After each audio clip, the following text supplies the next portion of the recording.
ব্যবসায়ীকে নির্মমভাবে হত্যার প্রতিবাদে আজকে গাজীপুর মহানগরে বিক্ষোভ মিছিলের আহ্বান করেছে। 1 ঘন্টার নির্দেশে আজকে এখানে শত শত মানুষ জমা হয়েছে।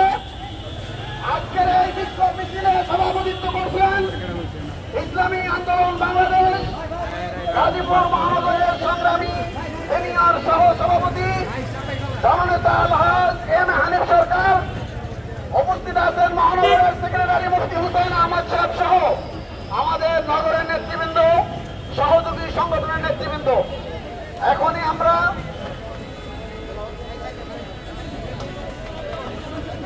এখনই আমাদের সভাপতি সাহেবের অনুমতি ক্রমে আমরা মিছিলের কার্যক্রম শুরু করছি।